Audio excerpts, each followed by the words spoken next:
안녕하세요.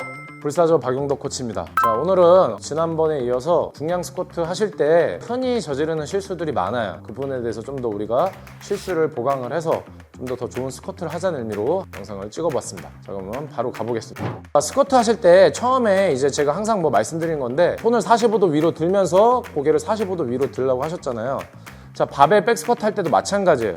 중량 스쿼트 할 때 이 무게 때문에 짓눌려서 나도 모르게 고개가 숙여지는 순간 상체가 숙여지면서 이 중량을 컨트롤할 수 없게 됩니다. 근데 아주 중요한 건데요, 바로 고개를 살짝 들어주시고 시선을 45도 위를 계속 지속을 하셔야 돼요. 자, 우리 몸은 내가 고개를 숙이면 이 후면 쪽이 늘어납니다. 자, 반대로 턱을 들면 이 앞쪽이 늘어나요. 자, 내가 스쿼트 할 때 고개를 많이 든다고 생각하면 복부가 풀립니다. 반면에 상체를 또 너무 숙이면 복부는 수축될지언정 후면이 또 너무 많이 풀려요. 자, 그래서 가장 중요한 게 따라해보세요. 척추 중립.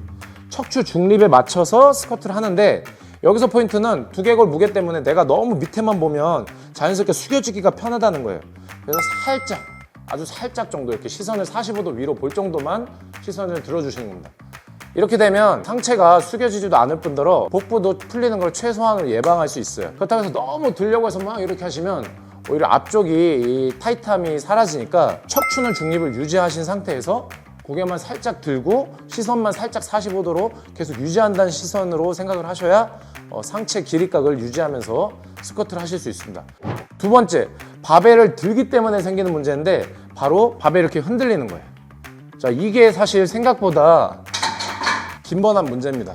자, 바가 무겁잖아요. 무거우니까 대다수의 사람들은 어떻게 하냐면 단순히 이렇게 발을 걸치려고만 합니다. 자, 그것도 틀린 건 아닌데 자기 체중의 거의 1.5배 이 정도 되는 수준이면 바가 요만큼만 흔들리는 것만으로도 몸에 되게 큰 이 흔들림을 줄 수가 있어요. 그렇게 되면 안정적인 스쿼트를 할 수가 없겠죠. 그렇기 때문에 견착, 몸에 흔들리지 않게 발을 갖다 꽉 잡아 당기는데, 여기서 포인트는 우리가 어깨를 완전히 하강을 하는 거예요. 그래서 숄더 패킹이라고 하죠. 어깨 날개뼈가 최대한 하강을 해서 이 발을 갖다가 턱걸이 하듯이 쭉 잡아 당기고 있는 겁니다.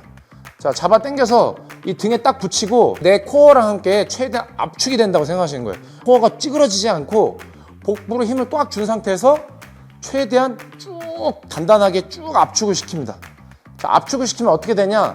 여기 자체는 힘들어요. 다만 수많은 척추가 관절들이 단일 관절들이잖아요.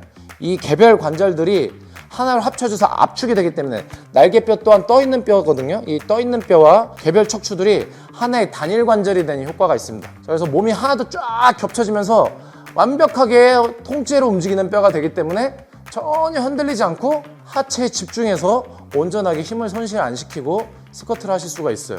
그래서 이 견착은 어떻게 보면 되게 중요한 거고 시작할 때 배우셔야 되는 건데, 사실 올바른 하체 움직임을 만들기조차 쉽지 않기 때문에 많이 간과하는 거예요. 그래서 당연히 잡고 있는데 뭘 여기서 더 힘주냐 할 수 있는데, 정말 고중량으로 갈수록 이 바가 완전히 내 몸과 하나가 될 수 있게 꽉 단단히 쥐어찌고 복부도 말리는 게 아니라 복부가 최대한 압축이 된다는 느낌으로 조이셔야 안전하게 힘 손실 없이 스쿼트를 하실 수 있습니다.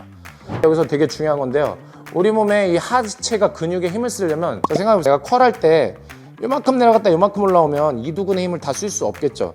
마찬가지입니다. 스쿼트를 하실 때도 완전히 풀 스쿼트를 해서 최대한 엉덩이 근육이 쭉 늘어나야 수축을 할 수 있어요. 근데 엉덩이 근육이 다 늘어나지 않으면 이 수축하는 힘도 약할 수밖에 없습니다. 자, 엉덩이를 충분히 쓸 수 있게 만들어야 돼요. 어떻게?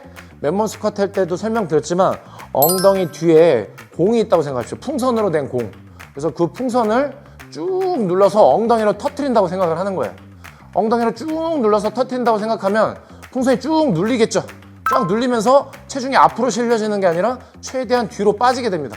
이때 당연한 건지 상체 길이각 세우시고 쭉 엉덩이가 눌리면 엉덩이 고관절이 쭉 활시위를 잡아당기는 효과가 나옵니다. 탁 놓으면 쭉 올라가면서 둔근으로 수축을 하는 거죠. 당연히 지면을 누르는 힘은 대퇴사두근이 가장 큰 힘을 발휘합니다. 하지만 대퇴사두근 하나만으로는 고중량을 들 수 없어요. 우리 몸에서 가장 힘센 관절 중에 하나인 둔근, 이 고관절의 힘을 이용해야 되는데, 엉덩이, 햄스트링, 이 얘네 힘을 최대한 이용하려면 일단 늘려줘야겠죠. 요게 생각보다 되게 중요한 어떤 방법이고 비전이에요. 자, 그 다음에 복압을 주셔야 돼요. 자, 복압이 애시당초 처음부터 끝까지 언제나 복압이 들어가야 됩니다. 자, 요거는 제가 맨몸 스쿼트 얘기한 건데요. 자, 내가 몸에 힘을 뺐을 때 누가 내 몸을 골반을 주먹으로 살짝 흔들면 이 몸이 부드럽게 흔들립니다. 예, 이게 당연한 거죠. 근데 복압을 주고 배에 힘을 꽉 들이마시면 코어가 형성이 돼서 복부를 딱 꽉 조이고 있기 때문에 몸이 흔들리지 않는 거예요. 자, 이 상태에서 스쿼트를 하면 척추가 중립된 상태에서 확실히 내려갔다가 올바르게 일어나실 수 있어요. 근데 내가 이 상태에서 허리만 안 말리겠다고 하더라도 복부에 힘이 빠지면 척추가 일직선이 아니라 이런 식으로 아치가 생겨져 버린 거예요. 그러면 척추 디스크에 부담이 됩니다. 그러니까 복압을 주냐 안 주냐가 어떻게 보면 스쿼트든 데드리프트든 허리 다치는 거에 거의 대다수의 어떤 원인이라고 볼 수 있을 정도로 이 복압을 주는 게 너무너무 중요합니다. 자, 그리고 되게 중요한 건데요. 바로 발바닥입니다. 발이 내려갔을 때 이렇게 앞뒤로 움직이면 안 돼요. 이거 정말 중요하고요. 사실은 어떤 면에는 중량 리프팅에 있어서 가장 중요한 포인트라고 생각할 수도 있어요. 이제 이거를 전문적으로 말하자면 누르기라고 할 수 있는데 내가 수직으로 힘을 제대로 눌러야 그 힘을 수직으로 올라올 수 있게 하는 거예요. 자, 내가 내려가면서 수직으로 안 누르고 앞뒤로 움직인다? 그럼 무게를 제대로 작용 반작용을 이끌어낼 수가 없습니다. 힘이 올바르게 수직으로 전달 안 됐기 때문에 당연히 올라올 때도 수직으로 못 올라오고 어딘가에 전단력이 발생할 수밖에 없어요. 이게 너무너무 중요합니다. 그래서 스쿼트 하실 때 무작정 빨리 하거나 막 이러는 게 아니라 정확하게 해서 발바닥이 지면을 최대한 꾹 눌러서 흔들리지 않게, 일어날 때도 마찬가지로 이 발바닥이 흔들리지 않게 하는 게 가장 핵심이라고 본다고 생각합니다. 그러니까 중고급자들도 생각보다 많이 저지르는 실수예요. 그냥 뭐 긴장 놓고 한다거나 내가 뭐 중량 기본 근력이 돼서 드는데 하다 보면은 나도 모르게 흔들릴 수 있어요. 근데 사실은 그 한 번의 흔들림도 허리에 부담을 줄 수 있다, 무릎이나. 그러니까 발바닥이 절대 흔들리지 않게 하셔야 된다. 자, 발바닥 제대로 누르고 일어난다. 자, 여기서 중요한 거 뭐냐? 바로 자, 따라해 주시죠. 토크. 예, 토크는 이제 회전력을 뜻하는데, 자, 내가 무릎이 올라오면서 힘들단 말이에요. 그러니까 나도 모르게 막 흔들려요. 예, 물론 고중량을 들면 이렇게 안으로 들어가는 게 되게 자연스러운 건데, 여기서 컨트롤이 안 되고 막 이렇게 안으로 내전되거나 이러면은 그게 계속 유지되면 위험합니다. 자, 우리가 뭔가를 들 때 단순히 수직으로 하는 게 아니라 이 회전의 힘도 써야 돼요.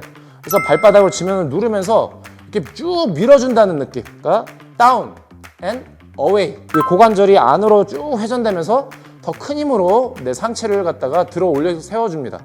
여기서 포인트는 이 힘을 써서 쭉 올려주려고 하면 자연스럽게 그 허리가 말리지 않고 일어남을 느끼실 수 있어요.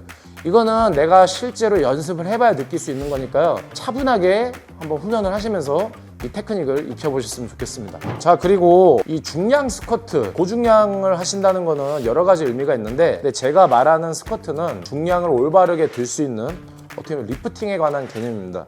그러니까 리프팅은 뭔가 내가 근육 어디 부를 커지겠다 하거나 어디를 갖다가 뭐 주로 쓰겠다거나 이런 개념을 벗어나서 바벨 중량을 역학적으로 올바르게 안전하게 들겠다는 시도입니다. 자, 여기서 이제 리프팅으로 접근을 해서 봤을 때 이제 되게 위험한 케이스가 뭐냐면 바로 골반을 살짝 뒤로 빼서 내려갔다가 일어나서도 이 상태 유지하고 골반이 완전히 들어가지 않고 둔근을 타이트하게 조이지 않는 거예요.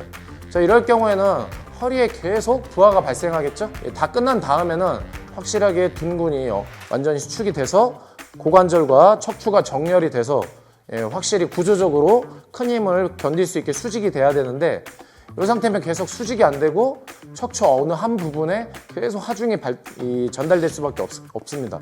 가벼운 중량 가지고 뭐 이런 식으로 하는 거는 큰 문제가 없어요.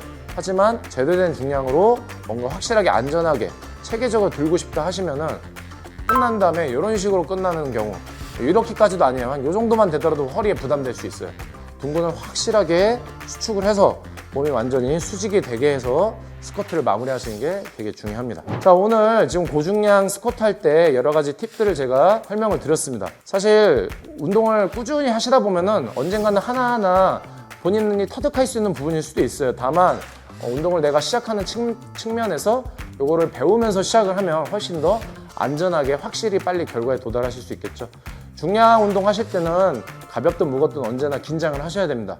그래야지 안전하게 운동을 다치지 않고 하실 수 있어요. 댓글에 질문 달아놓으시면 제가 아는 선에서 최대한 답변 도와드리겠습니다.